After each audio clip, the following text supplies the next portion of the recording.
Bonsoir à vous tous et à vous toutes. Aujourd'hui, j'aimerais vous parler de l'éclipse lunaire et de la pleine lune en Sagittaire. Donc, j'ai écrit un texte tout à l'heure que j'ai publié, qui décrit un peu l'axe de ma compréhension par rapport à ces événements astrologiques. Cette vidéo, c'est plus pour clarifier les choses pour des personnes qui préfèrent entendre plutôt que lire et qui trouvent que mes propos sont clairs. Je voulais d'abord expliquer que le Soleil, actuellement, il est en Gémeaux. Le Soleil, il représente, c'est l'archétype du conscient, de ce qui est en lumière, de ce qui est visible, de ce qui est apparent. Le Gémeaux, donc c'est une énergie d'abord très cérébrale, ça tout d'abord. Donc le Gémeaux fait référence à toutes nos productions mentales, d'accord, que ce soit donc à nos pensées, à la manière dont nous traduisons également nos pensées en mots. Donc le Gémeaux renvoie également à l'aspect de la communication, à l'aspect de l'expression de la pensée, à tout ce qui est production mentale cérébrale et communicationnelle. Donc nous avons le Soleil déjà, donc représentant cette énergie-là. Et puis, nous avons donc une pleine lune en Sagittaire, doublée d'une éclipse. Donc la lune, elle, est l'archétype de notre inconscient, en tout cas de ce qui est caché, de ce qui est dans l'ombre. Le Sagittaire, lui, il renvoie à cette quête de transcendance, à cette quête du divin, à ce qui nous meut vraiment de l'intérieur comme des valeurs authentiques, comme des valeurs essentielles, une philosophie de vie, vraiment c'est notre spiritualité en tant que quête d'une existence, quoi, de mission de vie. Au niveau du Gémeaux, il y a un certain éparpillement. Les Gémeaux, qui peut être caractérisé par une certaine légèreté, il est capable, en tout cas, de sauter très facilement du coq à l'âne. Et évidemment, l'aspect négatif de cet éparpillement est un manque de concentration.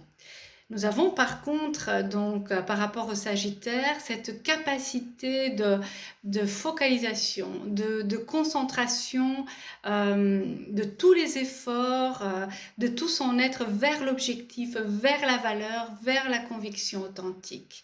Donc le Sagittaire, lui, il est plutôt dans la concentration justement. L'aspect un peu plus négatif de cela, c'est de tomber dans un certain dogmatisme.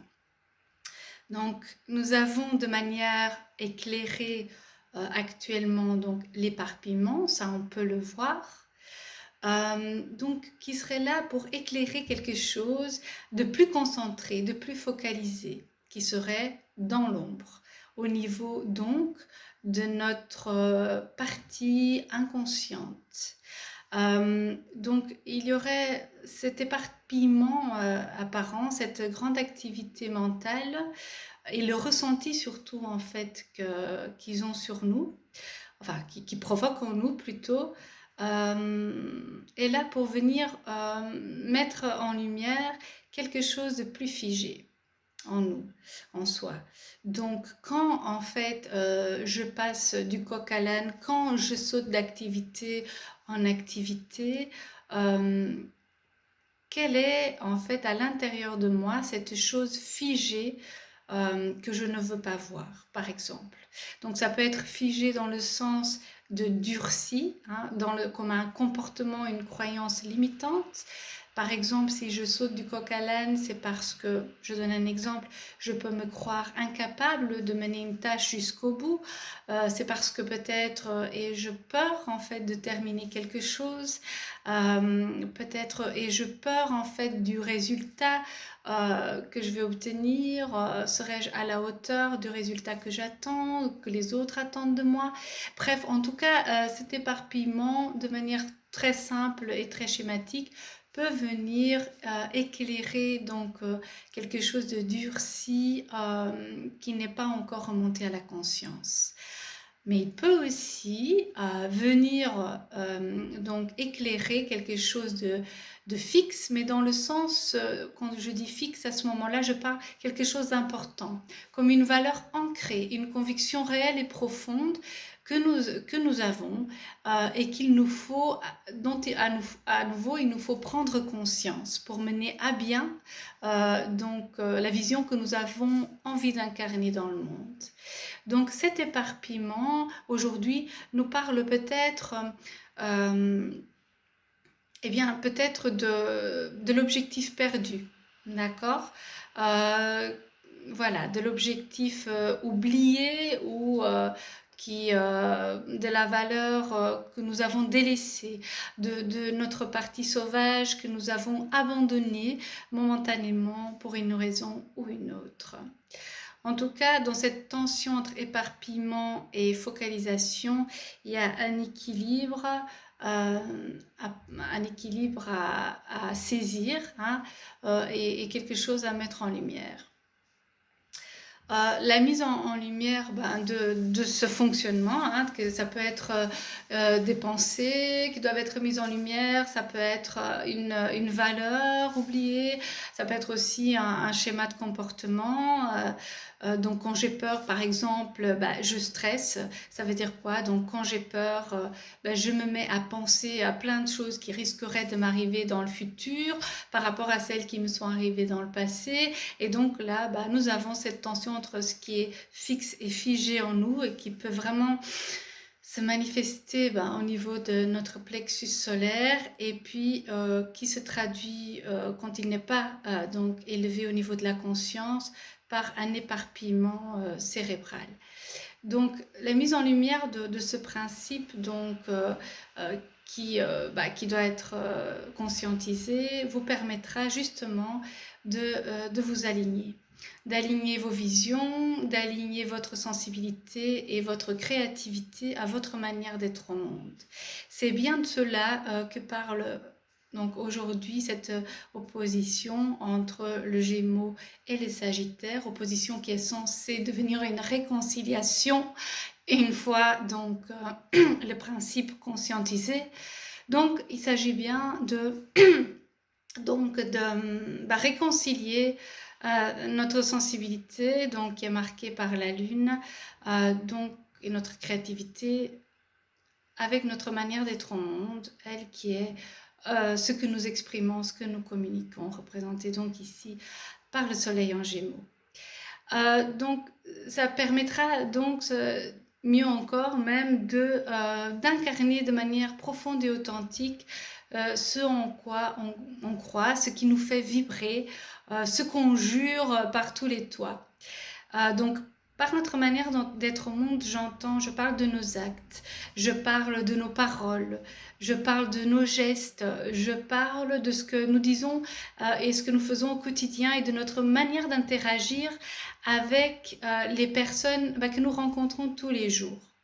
Donc être aligné à ce moment-là, c'est venir vraiment représenter ces valeurs qui sont essentielles pour nous, même surtout avec les personnes desquelles nous ne pouvons retirer aucun intérêt apparent. Donc la question que j'avais posée dans mon message de ce matin, c'est si vous êtes une adepte du self-care, que vous le proclamez comme étant un principe d'hygiène personnelle, etc., est-ce que vous le faites? Est-ce que vous le faites pour vous au quotidien avant même de le dire tout haut? Si vous encensez la bienveillance, la disponibilité aux autres et la générosité, est-ce que vous êtes généreuse, bienveillante avec votre conjoint, votre voisin, vos enfants, de la même manière que vous semblez partager généreusement votre vision du monde avec votre public Facebook, ou de la même manière que vous, écoutez par exemple votre patron, eh bien le faites-vous avec les petites personnes qui habitent votre quotidien. Donc cette pleine lune, en compagnie de ce soleil en Gémeaux, nous parle d'alignement, nous parle de cohérence, encore une fois, et est-ce que je suis l'exemple de cette vie que j'ai envie d'avoir? Est-ce que je suis l'exemple de ce monde que j'ai envie de créer, de ce monde que je réclame? Est-ce que moi-même j'incarne ces choses-là avec les personnes qui m'applaudissent pas forcément, avec les personnes qui me payent pas forcément? Est-ce que je suis donc dans cette position-là? Mais il s'agit de traduire nos pensées en actes adéquats. Mais avant que les pensées puissent se traduire en actes adéquats, la pensée génère des états émotionnels. Cet état émotionnel, c'est lui qui va conditionner quelque part une action. Et cette action va être adéquate ou pas, d'une part adéquate à nos valeurs, à nos visions, d'autre part adéquate à la situation présente ou à l'environnement. Alors, il y a quelque chose à ce moment-là que je pense important de souligner. Et en fait, j'ai vu souvent la confusion, que ce soit lors de mes ateliers, mon travail sur le féminin, on travaille beaucoup sur les émotions justement. C'est que l'acceptation des émotions et même en fait l'accueil inconditionnel des émotions ne veut pas dire débordement émotionnel, ne veut pas dire que ces émotions nous dominent, nous contrôlent ou que ravagent tout. Beaucoup ont cru que lorsque je parlais de nature sauvage, eh bien, je parlais d'une force instinctuelle en fait qui venait tout ravager sur son passage dès que des contraintes lui étaient posées.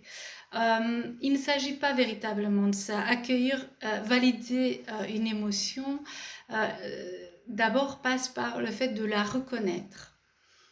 Donc la reconnaître, c'est d'abord la reconnaître dans son corps. La reconnaître dans son corps, c'est ok, où est-ce que je la ressens? Et puis aller à sa rencontre et la ressentir, avoir le courage de la ressentir vraiment.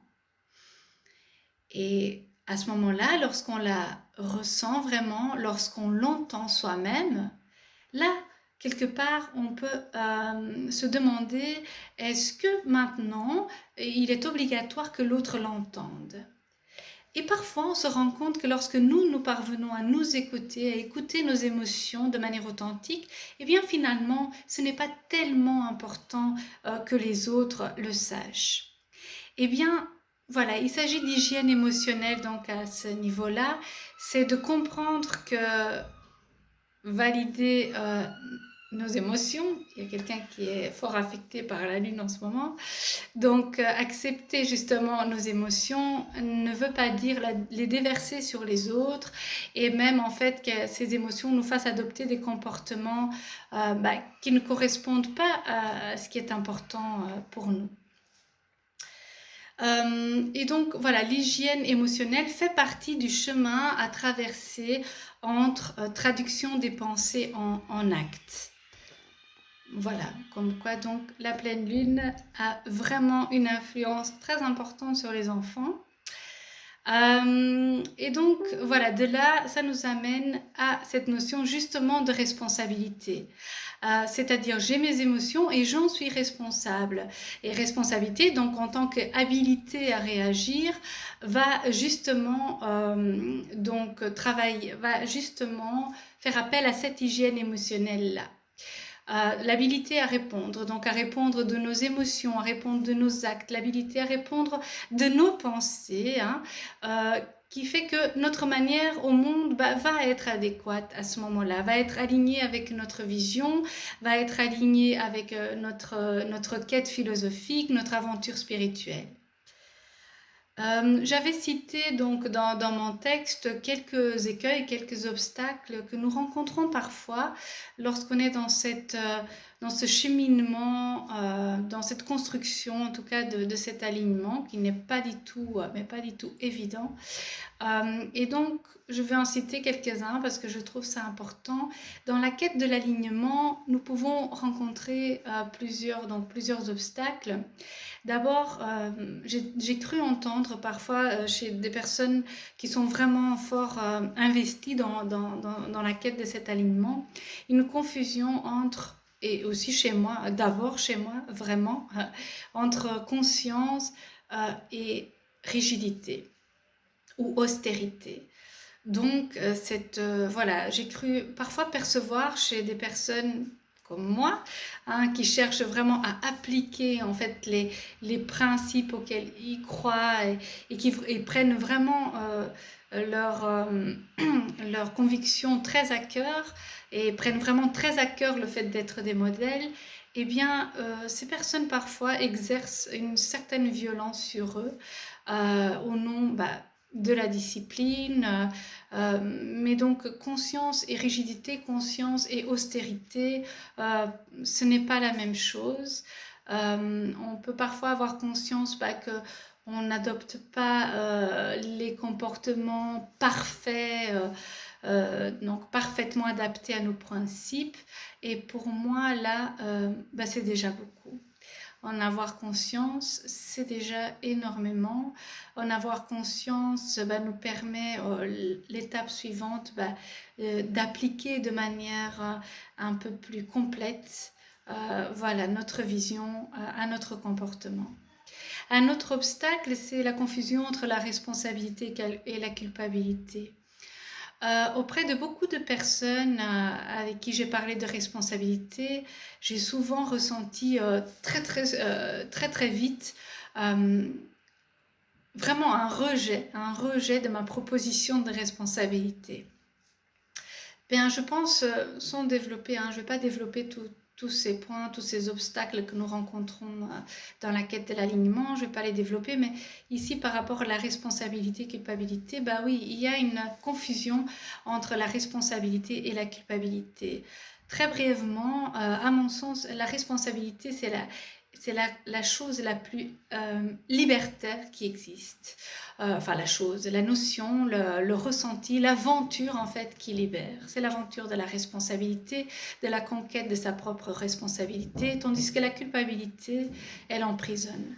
La culpabilité, elle emprisonne et elle empêche justement d'être responsable, de prendre sa part. La culpabilité fait que bien souvent, nous prenons plus que notre part.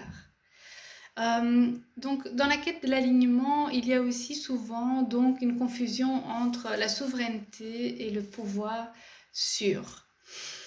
Donc, je ne vais pas développer, je pense que c'est assez compréhensible. Voilà, le pouvoir, nous le mesurons, nous jouons avec, nous essayons parfois d'en percevoir les limites et parfois, en essayant de conquérir son pouvoir personnel, on est parfois maladroit et on le confond avec le fait d'exercer du pouvoir sur quelqu'un ou même pour des cas un peu plus déplorables, on peut tomber dans la toute-puissance en croyant qu'en fait c'est notre pouvoir que nous sommes en train d'arborer. Nous pouvons aussi confondre dans cette quête d'alignement plusieurs rôles que nous incarnons. En essayant de mettre plus de conscience dans ce que nous apportons au monde, parfois il y a un flou, une dispersion, un éparpillement entre les différents rôles. Je peux un peu enfreindre les limites de mon rôle de thérapeute et adopter plus une position d'amie. Et puis quand je suis amie, je sors un petit peu du cadre amical et je prends donc mon rôle de guide. Et voilà, la confusion parfois entre être une mère et une compagne. Bref, c'est dans cette recherche-là d'aligner nos visions de la vie, nos valeurs avec nos comportements. Parfois, il y a une confusion donc entre les rôles. Aussi la confusion entre se dépasser et ne pas se respecter. Alors ça aussi, parfois j'entends beaucoup, oui mais si c'est trop dur, si c'est trop lourd, c'est que c'est pas le moment, c'est que c'est pas bon pour toi, etc. Eh bien, je ne suis pas tout à fait d'accord avec cela. Bon, je ne vais pas développer non plus davantage, mais en tout cas, je peux dire, là, dans ce cadre-ci, donc de ce contexte énergétique, que se respecter, c'est aussi avoir conscience de nos capacités à pouvoir nous dépasser, c'est-à-dire à pouvoir réaliser des choses ou des changements intérieurs que nous pensions, que nous croyions impossibles ou qui demandent un certain effort a priori. Voilà. Donc, et puis, bien sûr, il y a cette confusion entre les ressentis personnels et les projections de notre blessure sur l'autre. Voilà, et c'est ici que il faut beaucoup d'hygiène émotionnelle également. C'est là où intervient, oui, cette question de prendre soin de ses émotions. Ce n'est pas forcément les vomir, les disperser sur autrui. C'est d'abord faire cet effort de faire la différence entre ce que nous ressentons comme venant de l'autre et puis ce qui nous est propre, ce qui fait partie de notre histoire, de notre blessure et qui demande à être éclairé. Et dans l'autre sens, c'est faire la différence aussi entre la blessure de l'autre et ce qu'il projette sur nous sous forme de jugement. Donc dernièrement, j'ai compris, en le traversant moi-même, voilà, que ce que je ressentais vraiment très très fort comme un jugement d'autrui sur moi, eh bien, comme par hasard, ça venait toujours donc appuyer, ce jugement que je ressentais, appuyer sur mes faiblesses, les faiblesses de mon ego. En l'occurrence, donc, j'ai pris conscience que je me sentais jugée souvent sur le fait de faire des erreurs, sur le fait d'être compétente ou pas. Je me sentais jugée sur aussi mon attitude, voilà, qui a toujours souvent été perçue depuis que je suis petite comme un peu bizarre. Mes expressions ont toujours été jugées, enfin on a toujours mis des intentions sur certaines expressions verbales et non verbales d'ailleurs. Et donc tout cela a émergé dernièrement parce que j'étais dans un contexte qui ne m'était pas confortable. Donc je me suis sentie jugée sur ces points. Je me suis sentie bête, je me suis sentie incompétente et je me suis sentie comme cela, je pensais, à cause de l'autre qui me faisait sentir comme cela. Et puis je me suis dit, mais comment ça se fait que c'est justement sur ces points-là que je me sens jugée, alors que c'est les points, je me connais, c'est mes fragilités, les fragilités de mon ego. Donc j'ai saisi que le regard de l'autre, à ce moment-là, je me suis dit, mais c'est que le regard de l'autre, il a encore trop d'importance pour toi. Je me suis vraiment rendu compte, j'ai réalisé à l'intérieur de moi combien le regard que l'autre portait sur moi avait de pouvoir sur mon état émotionnel. Et surtout, j'ai pris conscience du fait que moi, je projetais des choses sur le regard de l'autre. Je sentais qu'il m'avait regardé comme ci ou comme ça. Mais c'était d'abord le jugement que moi j'opère sur moi-même. Et donc ça, je l'ai vraiment compris dans mon corps. Je me suis dit, si ce regard a tellement d'importance, c'est que je ne suis pas encore libre.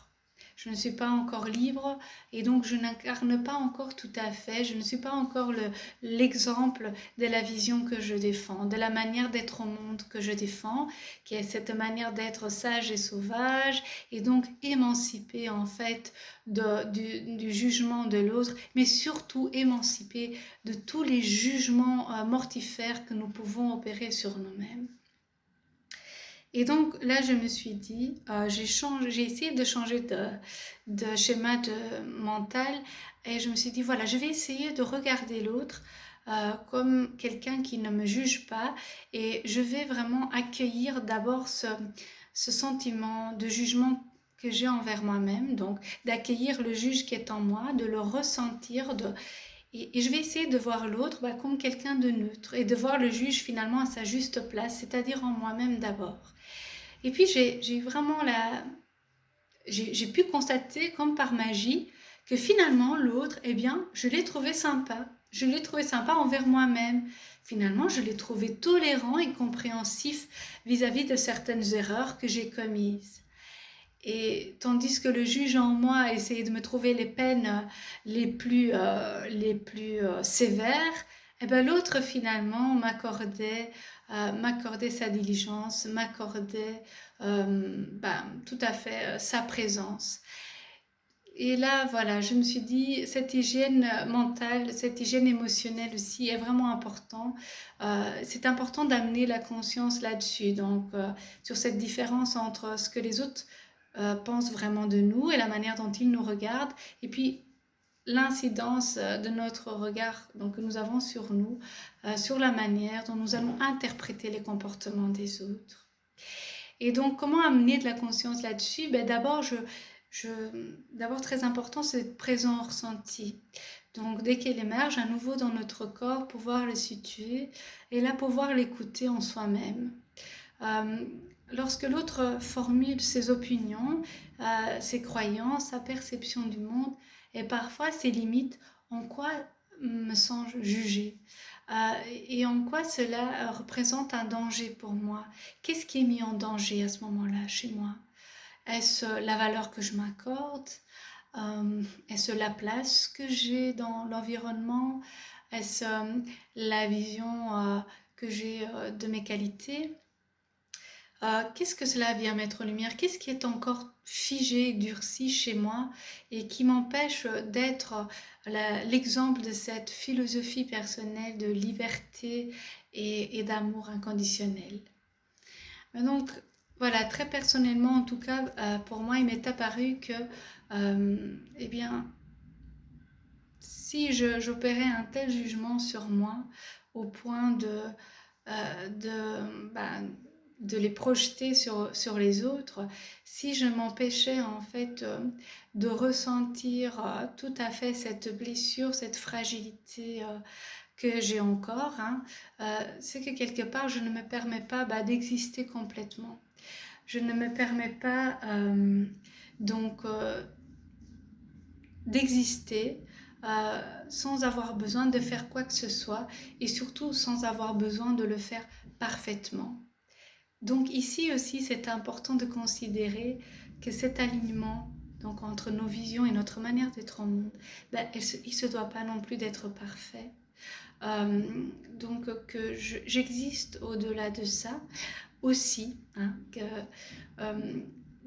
je peux reconnaître aussi que parfois il y a des circonstances qui font que je n'incarne pas tout à fait parfaitement donc cette quête de la transcendance. Et donc finalement aujourd'hui j'ai décidé que j'allais mettre plus attention à ce que mes pensées, mes actes, à ce que mes mots envers moi-même aussi soient plus compatissants et œuvrent à plus d'amour envers moi-même. Donc, telle que je suis, avec mes erreurs, avec le fait là que je me disperse énormément dans cette vidéo, voilà, que je voulais délivrer un message plus structuré, mais qu'après une journée passée avec les enfants dans cette énergie bouillonnante, j'ai un peu plus du mal à articuler mes idées. Mais quand même, malgré tout, voilà, je me laisse exister et partager ce message avec vous. Aussi avec le fait que, oui, il y a plein de choses que je ne sais pas. Il y a plein de choses que je ne sais pas faire et puis il y a plein de choses que je ne sais pas. Et toutes ces choses que je ne sais pas ne m'empêchent pas de continuer à œuvrer pour ce qui est important pour moi. Et bien, quelque part, c'est ça la foi. C'est que je ne sais pas, mais je continue de le faire. Et je continue de le faire avec mon cœur. Et donc, avec mon cœur, cela veut dire avec le plus de présence possible dans l'ici et maintenant.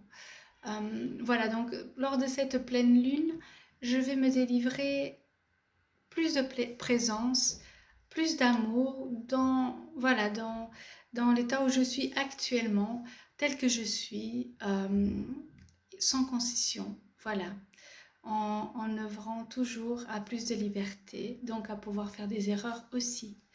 Voilà, je ne sais pas si cette vidéo vous a parlé, je m'excuse si c'était un peu décousu. N'hésitez pas à partager aussi, à laisser votre feedback ou vos ressentis. Je vous embrasse et je vous souhaite une magnifique soirée. Bisous.